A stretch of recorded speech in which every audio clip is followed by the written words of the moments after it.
Supreme কোর্টে অতিরিক্ত শূন্য পদ নিয়ে শুনানি, অতিরিক্ত শূন্য পদ তৈরির সিদ্ধান্ত নেয় এসএসসি।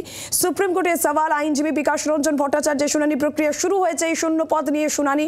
সুপ্রিম কোর্টে সওয়াল আইনজীবী বিকাশ রঞ্জন ভট্টাচার্য যে কেন মন্ত্রিসভা সম্মতি দেয়, প্রশ্ন প্রধান বিচারপতির। অতিরিক্ত শূন্য পদ বিতর্ক, সুপ্রিম কোর্টের দ্বারস্থ হয় রাজ্য। সিবিআই তদন্তে অন্তর্বর্তী স্থগিতাদেশ দেওয়া হয় সুপ্রিম কোর্টের তরফ থেকে এবং সুপ্রিম কোর্টে ফের মামলার শুনানি প্রক্রিয়া ইতিমধ্যেই শুরু হয়েছে।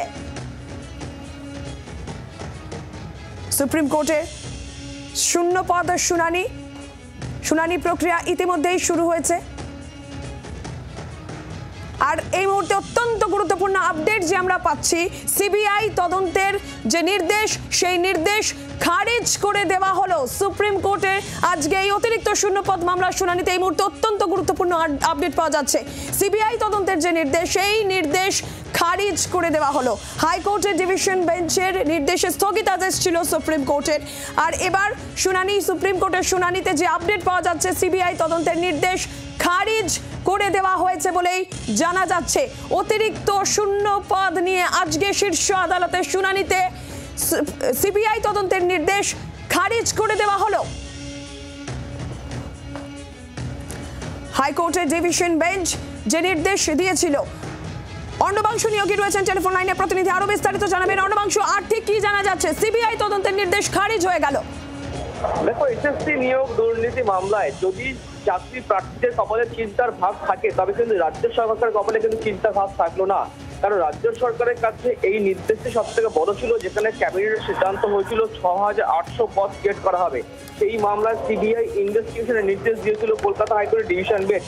আজকে সুপ্রিম কোর্ট কিন্তু সেই মামলার সিবিআই নির্দেশটা খারিজ করে দিয়েছে, অর্থাৎ সিবিআই ইনভেস্টিগেশন হবে না।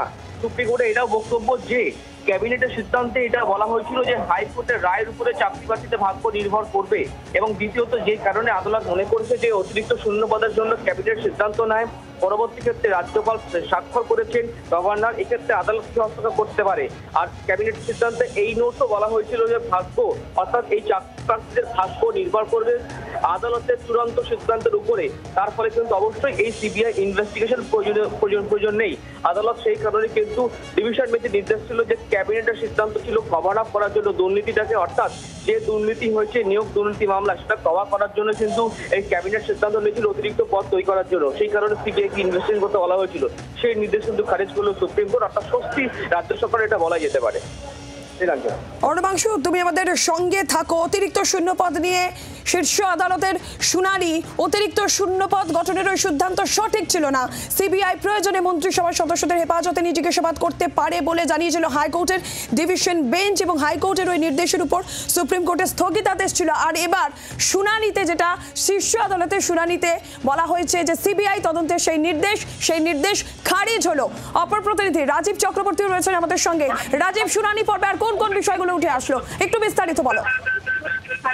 দেখো, শুনানিতে আজকে পুরো বিষয়টি উঠে আছে, যেখানে রাজ্য মন্ত্রিসভায় এই বিষয়গুলি উল্লেখ করা হয়েছিল, যেখানে মন্ত্রিসভায় অতিরিক্ত 6800 পদ তৈরি করা হয়েছিল, 188 পদ।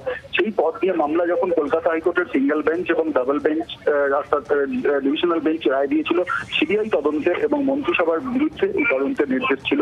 প্রয়োজনে গুরুত্বপূর্ণ আধিকারিকদের হেফাজতে নিয়ে জিজ্ঞাসাবাদের কথা বলা হয়েছিল। সেই নির্দেশ কিন্তু একেবারে খারিজ হয়ে গেল দেশের সর্বোচ্চ আদালতে। এবং শুধু তাই নয়, সিবিআই তদন্তেরও আর প্রয়োজন নেই। সুপ্রিম কোর্টের প্রধান বিচারপতি সঞ্জীব খান্না তিনি জানিয়ে দিয়েছেন এবং তিনি স্পষ্ট করেছেন যে এক্ষেত্রে যেহেতু পুরো প্যানেলটি বাতিল হয়েছে, তাই এর আর প্রয়োজন নেই। এবং সেক্ষেত্রে তিনি স্পষ্ট করে সুপ্রিম কোর্ট আজকে জানিয়েছে, যেহেতু মন্ত্রিসভা সিদ্ধান্ত নিয়েছে এবং সেই সিদ্ধান্তে রাজ্যপাল স্বাক্ষর করেছেন, তাই এক্ষেত্রে আদালতের হস্তক্ষেপ করার কোনো জায়গা নেই। আবারও জানাচ্ছি, যেহেতু মন্ত্রিসভার সিদ্ধান্ত এবং রাজ্যপাল স্বাক্ষর করেছেন, তাই আদালত এই সিদ্ধান্ত। রাজীব, সঙ্গে থাকো।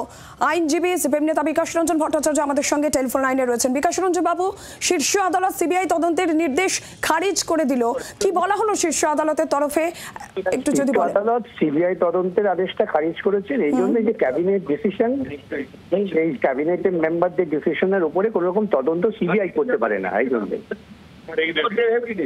সেক্ষেত্রে রাজ্য কি কিছুটা স্বস্তির জায়গায় চলে গেল? তাহলে আপনি কি মনে করছেন? না, তদন্তের হাত থেকে বাঁচলো, তার মানে কোনো শক্তি হলো।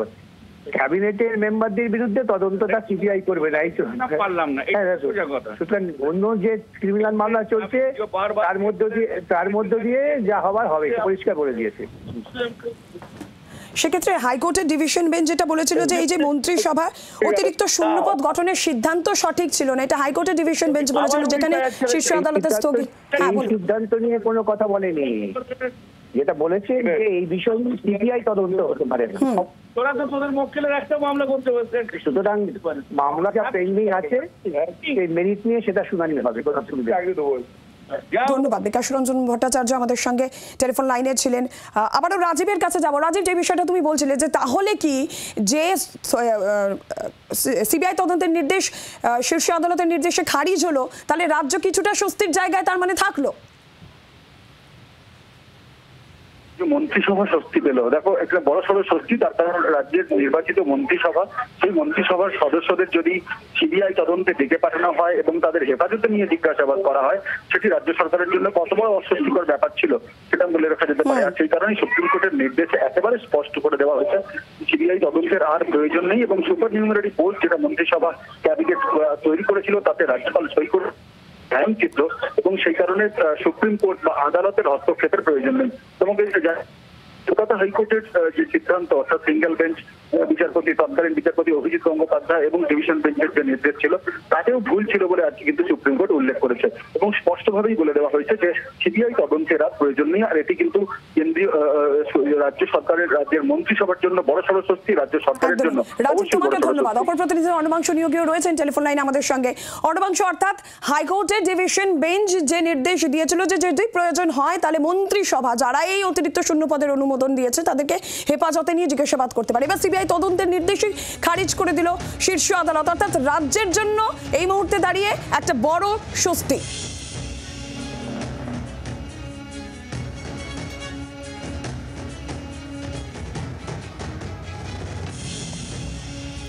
অর্ণবাংশের সঙ্গে আমরা আবারও যোগাযোগ করবো। অতিরিক্ত শূন্যপদ মামলা সুপ্রিম কোর্টে বড় স্বস্তি রাজ্যে, সিবিআই তদন্তের নির্দেশ খারিজ শীর্ষ আদালতে, মন্ত্রিসভার সিদ্ধান্ত রাজ্যপালের অনুমোদন রয়েছে বলে সুপ্রিম কোর্টের হস্তক্ষেপের প্রয়োজন নেই জানিয়ে দিয়েছে শীর্ষ আদালত।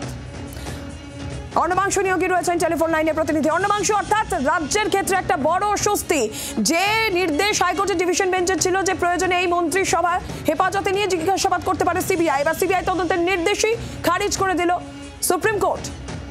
নীলাঞ্জনা, যদি চাল কাকর আলাদা করতে হয় তাহলে কিন্তু অবশ্যই বলতে হবে যে এসএসসি নিয়োগ দুর্নীতি মামলায় অস্বস্তি থাকছে ছাত্রী প্রার্থীরা, কিন্তু স্বস্তি রাজ্য সরকারের অবশ্যই, কারণ এই হাইকোর্টের নির্দেশই ছিল এইটা যে ক্যাবিনেটের সিদ্ধান্ত সম্পূর্ণ দুর্নীতিকে কভার আপ করার জন্যই কিন্তু অতিরিক্ত ৬,৮০০ বেশি শূন্যপদ তৈরি করা হয়েছিল। আসলে হচ্ছে এইটা সম্পূর্ণভাবে কভার আপ করার চেষ্টা। সুপ্রিম কোর্ট আজকে এটা স্পষ্ট করে বলে দিল যে হাইকোর্ট জাস্টিফাই করতে পারেনি এই নির্দেশটাকে, কারণ ক্যাবিনেটের সিদ্ধান্তের নোটের মধ্যে এটা বলা হয়েছিল যে ক্যাবিনেট এই সিদ্ধান্ত নিলেও হাইকোর্টের বা আদালতের নির্দেশের উপরে চূড়ান্ত সিদ্ধান্ত বা ভাগ্য নির্ধারণ করবে প্রার্থীদের, অর্থাৎ আদালতের দিকেও কিন্তু ক্যাবিনেট সেই জল ছেড়ে রেখেছিল যে আদালত সিদ্ধান্ত নেবে যে এই ক্যাবিনেটের সিদ্ধান্ত কার্যকর হবে কিনা। সঙ্গে থাকো, আসবো তোমার কাছে। রাজ্য বিজেপি মুখপাত্র শ্রমিক ভট্টাচার্য আমাদের সঙ্গে এই মুহূর্তে টেলিফোন লাইনে রয়েছেন। বাবু, এই শূন্য পদ নিয়ে সুপ্রিম কোর্টের আজকে শুনানিতে বড় স্বস্তি রাজ্যের, সিবিআই তদন্তের নির্দেশ খারিজ করে দিয়েছে সুপ্রিম কোর্ট, আপনি কি বলবেন? প্রশ্নটা স্বস্তি কিংবা অস্বস্তির নয়, যে ২৭,০০০ চাকরি চলে গেছে প্রায়, যাদের নিয়ে মুখ্যমন্ত্রী একটা দুর্বল চিত্রনাট্য তৈরি করেছিলেন গতকাল, তারা স্বস্তি পেল কি স্বস্তি পেল না সেটাই সবচেয়ে বড় প্রশ্ন। যারা প্রতারিত মেধা নিয়ে দিনের পর দিন কলকাতার রাস্তায় বসে আছে, পানীয় জল পায়নি, শৌচাগার পায়নি, মাথার উপরে ছাদ পায়নি, যাদের বিদ্যুতের সংযোগ কেটে দেওয়া হয়েছিল, সেই আন্দোলনটা কোথায় আছে? তারা কি স্বস্তি পেল? প্রশ্ন হলো ক্যাবিনেট স্বস্তি পেলেন, কিন্তু সুপার নিউমেরিক যারা পোস্ট তৈরি যেটা করা হয়েছিল সেটা কি বহাল থাকছে? এখনো পর্যন্ত আপনাদের সংবাদ মাধ্যম থেকে আমরা যেটা জানতে পারছি সেটা নিয়ে এখনো কোনো সুস্পষ্ট নির্দেশিকা কিন্তু মহামান্য আদালতের তরফ থেকে নেই। তাহলে যারা চাকরি হারিয়েছিল বা যারা চাকরির জন্য বসেছিল রাস্তায়, যাদের সঙ্গে বারবার রাজ্যের মুখ্যমন্ত্রী থেকে শুরু করে বহু তৃণমূল কংগ্রেসের নেতা মন্ত্রী কথা বলেছিলেন, আজকের মামলার রায়ে তারা কি চাকরি পাবেন? তাদের কি নিয়োগ হবে? আজকের এই মামলার রায়ে কি যোগ্য অযোগ্যকে সেগ্রিগেট করে দেওয়ার যে প্রশ্ন উঠছিল সেই প্রশ্নটা কি থাকবে? কারণ এই রায় দিতে গিয়ে মহামান্য বিচারপতি যা বলেছেন যখন গোটা প্যানেলটাই সেগ্রিগেট না করে যাওয়ার জন্য ক্যান্সেল হয়ে গেছে তখন আর এই প্রশ্ন থাকে না। অর্থাৎ সমস্যা যেখানে ছিল সেখানেই আছে। স্কুলের নিয়োগ এই মুহূর্তে সম্ভব হবে না, তৃণমূল কংগ্রেসের দ্বারা কোনো স্বচ্ছ নিয়োগ করা সম্ভব নয়। কোর্টের মধ্যস্থতায় কোনো বিচারপতি এবং যে এই মামলায় উপস্থিত ছিলেন অভিজিৎ গঙ্গোপাধ্যায়, তিনি তো আবেদন করেছেন মুখ্যমন্ত্রীর কাছে যে তিনি এদের সেগ্রিগেট করতে সাহায্য করবেন। তাদের কাছে যে দলিল দস্তাবেজ আছে, যত পেপার হাইকোর্টে জমা আছে, সেটা দিয়ে এখনো সেটা সম্ভব। কিন্তু সরকার আজকে এতগুলো পরীক্ষার্থী, তাদের জীবন যৌবন নিয়ে সরকারের কোনো চিন্তা নেই। সরকার কার্যত কখনো বিচার ব্যবস্থার বিরুদ্ধে আর কখনো সুপ্রিম কোর্টের বিরুদ্ধে সমালোচনা করছেন, আবার কখনো সিবিআই কে আক্রমণ করছেন, কখনো এটাকে চক্রান্ত বলছেন। আজকের রায় তো কোনোটাই স্পষ্ট হলো না। বাংলার আওয়াজ, বাঙালির আবেগ, জি 24 ঘন্টা।